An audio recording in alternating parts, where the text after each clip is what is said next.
So it's time to crack into a discussion or a lecture, a video, on a bit of the understanding of social communication, okay? So we went over, the social standard that society sets, the societal standard that they set for you as a man. And again, to specify, women have their own standards that they have to fucking fill, which isn't too amazing either. In my opinion, it's all kind of screwed up. We don't live in an ideal utopian society, but my job is to kind of help the dudes out, okay? And what we're going to talk about now is the social communication aspect. It's really important that you understand how to properly communicate as a man, or even more so how to properly communicate. It's more so about what is happening communication-wise and why you may struggle as a man. Okay, and we're going to get more into this in the second module of the program when it comes to working on yourself. But right now, we're going to talk about the social aspect of communication and what's happening. So the big overarching concept, and this is probably the biggest reason why people in general, again, this is not a man thing, this is not a pickup guy thing. Some of the guys who are watching this are probably in the pickup community. It's not a PUA thing, this is a person thing, a people thing. Everyone is fucking stifled, okay? Everyone who goes out and meets women and interacts with each other and goes to work and meet girls who meet guys, go on dates, everyone who's just in society, and when I say everyone, it's a general principle, but everyone is fucking stifled. Everyone is fucking stifled. Okay, and mostly the people that are stifled are the people that are on the path of stagnation. What does it mean to be stifled? So there's this little thing I call tension. It's a little thing I call tension. So when you leave your home, the second you leave your house and you go outside, there is tension that exists, this thick layer of tension that exists in the environment. Now, sometimes there's more tension than others. For example, when you're on a date, that's a form of tension. Other times, maybe when you're on a date and you're getting close to making out with a girl, your hand is on her neck, that's sexual tension. That's good tension. Sometimes, I'm from New York City, so the subways are really crowded. If you go to work on the subway, there's tension there. Now, tension doesn't have to be a bad thing. Tension does not have to be a bad thing. And some tension actually is good tension, like social tension, social pressure. Like, for example, again, on the subway, the reason why if someone bumps into you, you don't lash out at them and scream at them and start cursing them out. And even though maybe in your mind you're like, fuck that person, is because of social tension. You want to be a reasonable person who fits into society and doesn't cause fucking havoc and chaos. Some people are not affected by tension at all. And those people, a lot of times, pretty socially awkward. I mean, I've coached guys like that. They actually tend to end up getting better with women in the long term because they're not affected by tension whatsoever. But tension is this huge blanket over society that's affecting all of us, that affects everyone. And again, it can be good, it can be bad. Think about it this way. When you're at home by yourself, when you're at home by your fucking self, in the morning, taking a shower, or at night, laying in bed, or sitting there by yourself jerking off, or whatever you're doing, laying in bed with a beautiful woman that you know, not a new girl, but a girl that you know and have gotten to know, a girl that you may even love. When you're doing that, when you are in those moments, how do you feel? Do you feel pressure that you have to act a certain way and perform a certain way? No, you are yourself, right? There's things that we all do behind closed doors that makes us ourselves. It's like these little weird ass scratches or nose picks that we do that if we did in public, people would be like, what the fuck?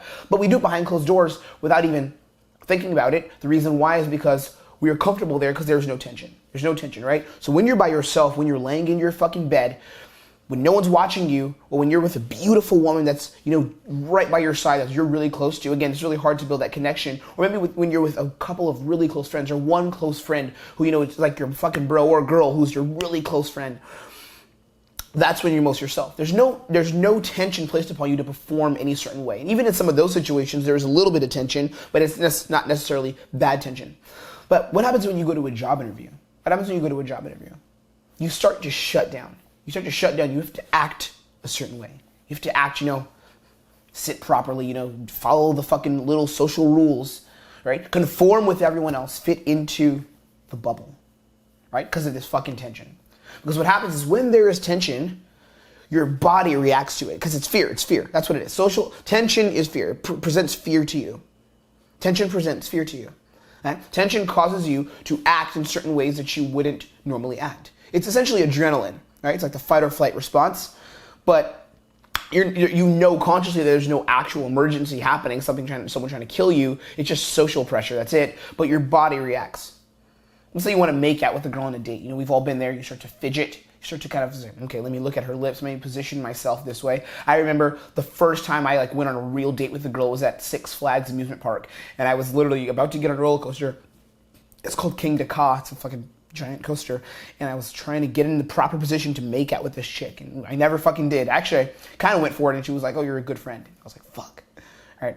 But the positioning that I was like, okay, I think she may want to make out. Let me try to get the eye contact. Let me try to move my body in a certain way that will make it proper, will make it right to do, to ease that tension. I didn't think of it in that moment, but that's what it fucking was. This tension exists, and it stifles everyone. Everyone's affected by this tension. And what happens is, it's like we get into this little haze of social politeness. You see it in the club all the time. Like, I'm in clubs about 3 to 4 days out the week, 3 to 4 days every fucking week, because I'm teaching success with women to my students. So, and I take them out to these clubs and we meet women together. And what happens is, early on in the night, especially early on when people don't have alcohol, that's the only reason we need alcohol, right? To ease the tension. It numbs you to this tension. When you get there early in the night, everyone's kind of, you say hi to someone, they're like, oh, hey man, what's up? Logical, boring conversation, then they get bored and walk away. They can't just have fun, express, and do them. They can't do that. The reason why is because they're in this haze of social tension, right? They're in this haze of tension being placed on them, the tension that affects them, that doesn't let them express themselves. That's why they need alcohol. That's why everyone bumps awkwardly into each other early on in the night, and it's like, oh, sorry, oh, that was weird, that was awkward. It's like everyone's fucking stifled. A lot of times when I'm teaching my Success with Women students, I'll tell them early on in the night, and I'll go over this probably later on in module number 3, early on in the night, you don't want to be saying hi to every single girl as fast as you can. The reason why, not because it's wrong to do, but because the girls are fucking stifled. Because of the sexual tension, or because, not sexual, but because of the tension, that thick little blanket that exists in the environment, right? And that tension affects everyone. And what happens is everyone gets into this weird logical conversational flow. You kind of hear the jokes about it. It's like, how was the weather today? And again, I'm not saying all this is bad. I'm just throwing it out there and explaining to you guys what's fucking happening. Did you see it? I've studied this shit for 6 years. You go out and it's like, how's the weather? You're Uber driver. You guys can't talk about anything. Now, I'll give an example with myself. Not recently, actually, for the past 3 years, I've been doing this for a long time. So, now, when I go out, I never experience these kind of lulls where I can't talk about anything because I'm very not affected by tension. I'm going to get into how you can do that too. I'm not affected by it. So I go out and I get into a fucking Uber and I talk to my Uber driver and we have an amazing conversation about all kinds of shit and we connect really well. Some people are better at handling tension than others. I think I'm naturally good at handling tension and good at expressing myself in tense situations because I grew up with a family that kind of forced me to do that. I have a crazy story. I traveled to a lot of countries and I grew up with a family that pushed me to actually socialize. They took me away from women, unfortunately. But, I learned actually how to socialize, how to socialize with all kinds of people. So that helped me get used to tension.